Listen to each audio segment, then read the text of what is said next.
પહેલગામમાં થયેલા આતંકી હુમલા મુદ્દે ઉદ્યોગપતિ મહેશ સવાણીએ શોક વ્યક્ત કરી મૃતકોના પરિવારની વહારે આવ્યા છે. સવાણી ગ્રુપે મૃતકના પરિવારના બાળકોના શિક્ષણની તમામ જવાબદારી ઉઠાવવાનું નક્કી કર્યું છે. નમસ્કાર, આપ જોઈ રહ્યા છો TV17 ગુજરાતી. હું છું આપની સાથે શ્રુતિ શાહ.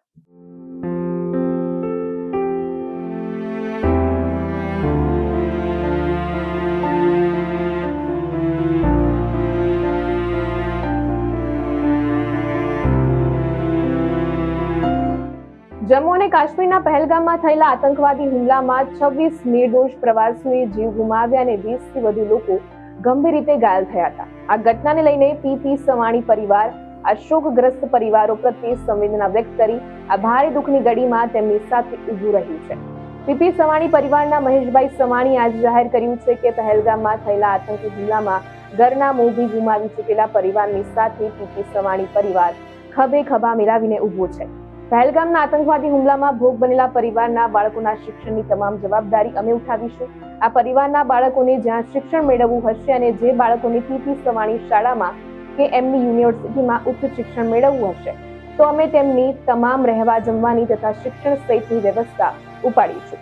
ભૂતકાળમાં જમ્મુ અને કાશ્મીરના ઉરી હુમલા વખતે પણ શહીદ પરિવારના બાળકોના શિક્ષણની જવાબદારી પીપી સવાણી પરિવારે ઉઠાવી હતી. તેવી જ રીતે બીજા હજારો બાળકો પણ પરિવારના મોભી જતા રહેવાથી શિક્ષણથી વંચિત ન રહે તેની જવાબદારી સવાણી પરિવાર ઉઠાવતું રહ્યું છે.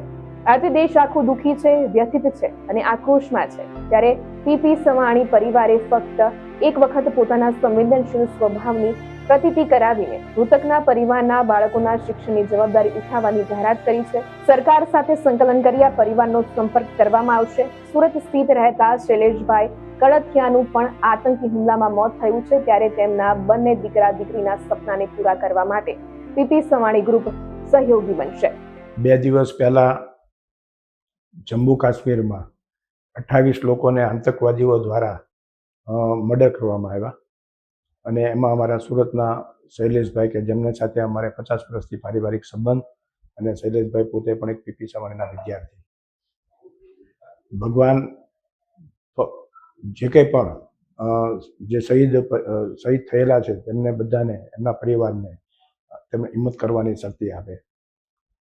પીપી સવાણી પરિવાર, પીપી સવાણી ગ્રુપ તરફથી જે કંઈ પણ લોકો આપણા ભારત દેશમાંથી જે શહીદ થયા છે તેમના બાળકો માટે PP Savani school, Gujarat board, CBSE board, international board, JEE, NEET અને પીપી સવાણી યુનિવર્સિટી જ્યાં સુધી PhD સુધી જ્યાં સુધી એમના બાળકોને અભ્યાસ કરવો હોય ત્યાં સુધી પીપી સવાણી ગ્રુપ તરફથી તમામના બાળકોને અભ્યાસ અર્થે દત્તક લેવામાં આવશે.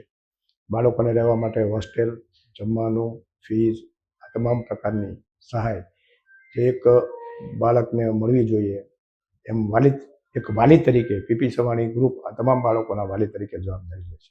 તો TV17 ગુજરાતી પણ કાશ્મીરમાં માર્યા ગયેલા 26 લોકોને શ્રદ્ધાંજલિ અર્પણ કરી રહ્યું છે અને પીપી સવાણી પરિવારે આ પહેલા પણ જમ્મુ અને કાશ્મીરના ઉરી હુમલા વખતે શહીદ થયેલા પરિવારના બાળકોના શિક્ષણની જવાબદારી ઉઠાવી હતી. પીપી સવાણી પરિવારના આ નિર્ણયથી ગુજરાત અને દેશમાંથી આ સેવાકીય પ્રવૃત્તિની ઉમદા કામગીરી માટે શુભકામનાઓ મળી રહી છે.